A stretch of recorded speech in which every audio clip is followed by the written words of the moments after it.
Hi guys, welcome back to World of Warships, and I've got a game for you today in the Kitakaze, the Tier 9 Japanese gunboat, and we're going to see how it performs in 2026. So I'm going to try and take the Bravo cap to start with, and we'll see what we find in here.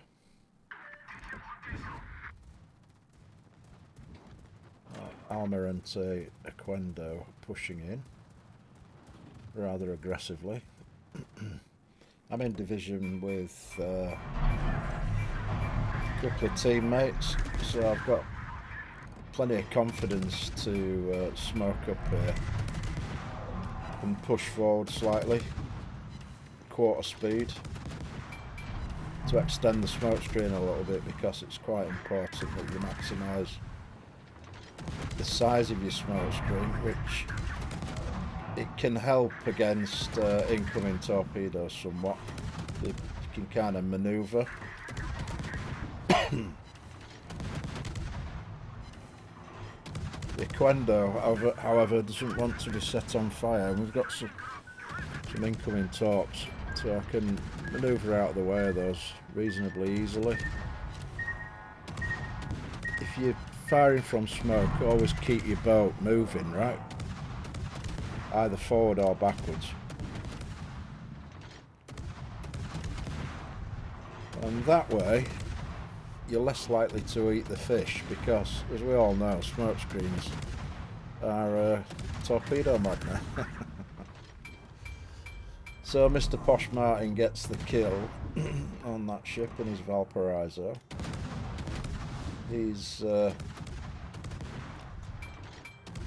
He plays with Andy quite a lot on his stream, and Andy's in his Suzuya.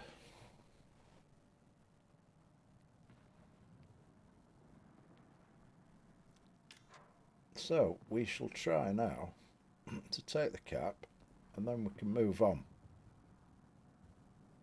and have a look into Charlie Cap, I think. Particularly now, because we've just lost our Mayhan in there.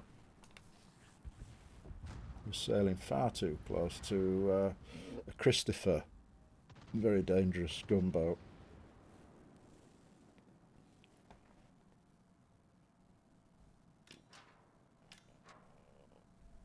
The Christopher's spotted, but I'm not going to open up at this time. I just want to make sure we get this cap circle first, and then I'll drive into the cap with Mr. Posh Martin in his Valparaiso.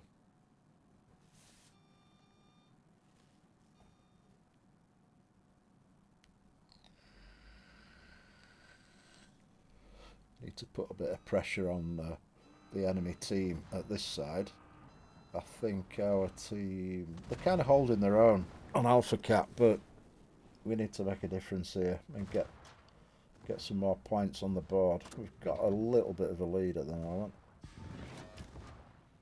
but it does look as though the enemy will probably take the Alpha Cap, so I'll send some fish here on the Alsace. Get into the cap circle, and I wanted to challenge the Christopher, but he's already done a runner north. It has to be said, our German battleship there in front of us, the Kitakaze now, has done a pretty good job of forcing that DD out of the cap circle. So, well played to him. Let's see if any of these torpedoes land. And they do. 4 of them. So that's a dev strike. Again, I could have opened fire on the Christopher here, but I didn't really want to get shot in return at this point in the game. Just in case things go drastically wrong, I want to hold on to my hit points for as long as I can. So I can smoke up, but obviously I was spotting the enemy. So, unfortunately, he goes dark.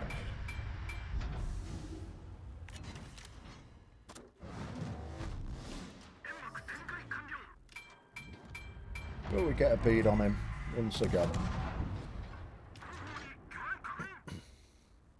We can do a little bit of farming, hopefully. I'll reverse back into the smoke screen to go undetected. Just spam the HE on the superstructure and hopefully we can get a fire.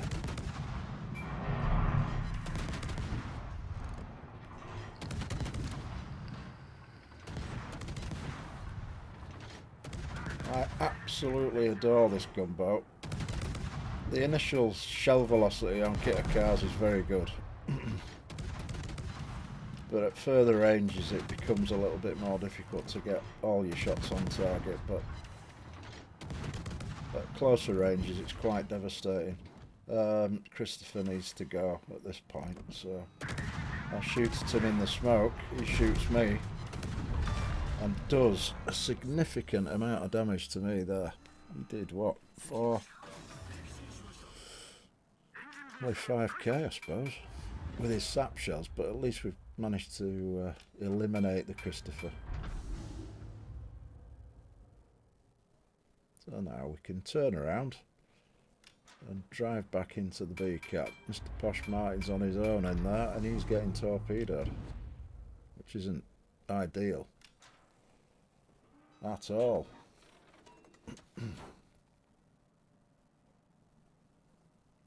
So the Carl has run off. I would imagine he will double back and try and challenge Bravo Cap once again. But you know, we're doing okay. We've got control of 2 cap circles here. The enemy have been whittled down somewhat, so it's looking reasonable at the moment. But you never know what can happen in these games, you know.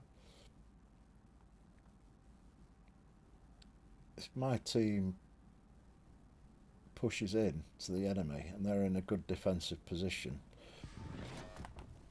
we could easily lose this game.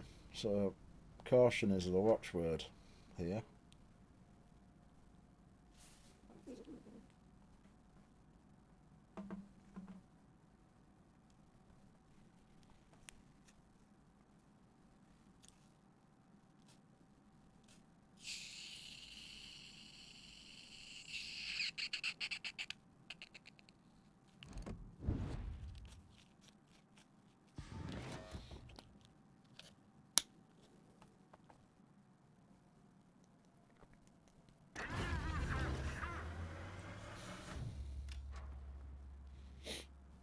We know there's a Kagero about somewhere. That's a dangerous talk boat.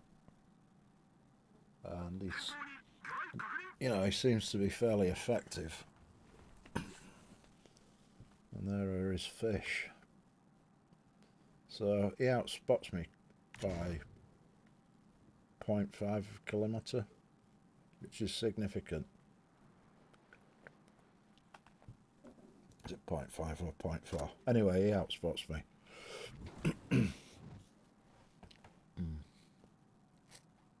No, it's more, isn't it? 0.7 of a kilometre, actually. I'm detected, so I'm trying to drive into him, thinking that he's somewhere between the 2 islands in front.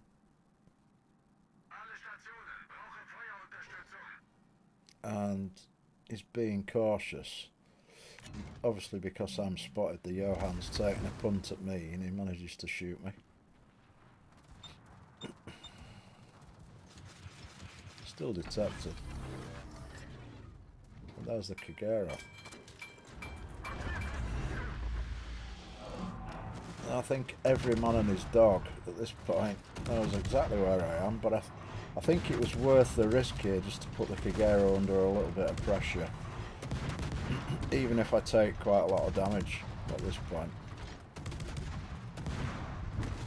Just to stop him walking straight into the cap circle, if anything else, you know. Just to try and defend the area a little bit.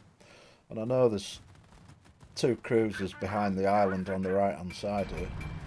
and they've been wading in as well, so still got plenty of hit points.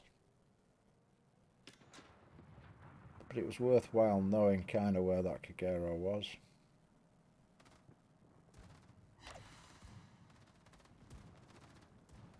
Couple of torpedo hits, right? That'll do.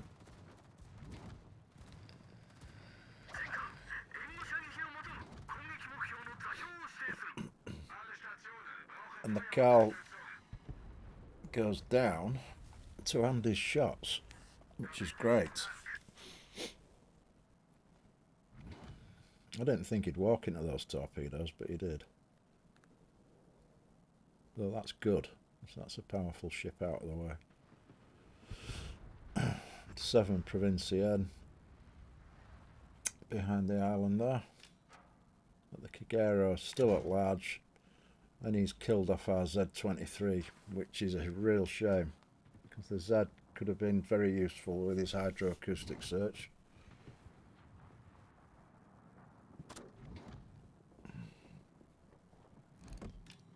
I'm going to use a bit of cover myself, and I think it's worthwhile opening up on the Allende here. Give him the hurry up. Provincienne is paying attention, it has to be said, which, you know, absolutely fair play to him. Managed to set a fire and keep shooting whilst we're trying to get into cover behind this island. I maybe should have decelerated a little bit before that, but we do get, or rather Andy gets the Allende there, which is great. So that's another powerful cruiser back to port. Kagero's right there, spotted. And only Getton's going to eat the fish, unfortunately. So at this point I need to screen south. Andy's gone north and getting shots into the 7 Provincienne. I reckon Eisenhower's going to push in as well, which is good.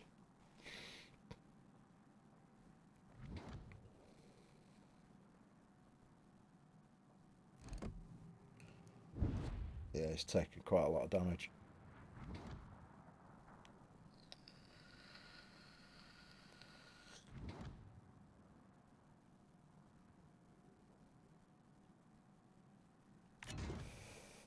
I think at this point I decide, you know what, I might as well farm a little bit more damage on the American battleship here. It's been a good division game so far. We've got 2 kills each in the div.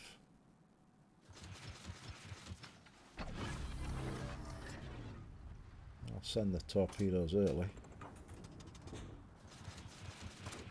The first set, and then a reload booster set. And then I'll open water gunboat Colorado. Poor Colorado, I mean, he's a tier 7. He can't do a great deal, can he? Set a fire on his bow. Set a fire on his stern. And just keep at him. Right a fire on Kitakaze. With adrenaline rush on at this point, it's pretty spicy. High caliber pops up there.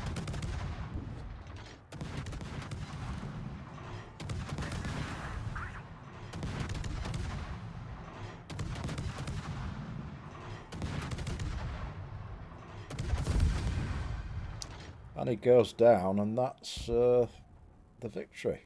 So it was a nice game in the Kitakaze, this one. Reasonably comfortable game. And a reasonable amount of damage as well. Yeah, I was happy with that. So, in answer to the question, what's the Kitakaze like in 2026? Well, it's just as strong as it's ever been. I think, well, for me, it's the best tier 9 gunboat in the game. I don't think anything else quite has the firepower available to it that Kitakaze gets, you know, so it still remains an incredibly good Tier 9 destroyer. And it's just effective. Sets fire, the torpedoes hit like a truck when they hit. In this game, landed quite a few torps, which is quite unusual in Kitakaze, really. Don't always get that opportunity. But as always, guys, thanks ever so much for watching. I really appreciate it. And I hope to see you again soon. Okay, bye bye.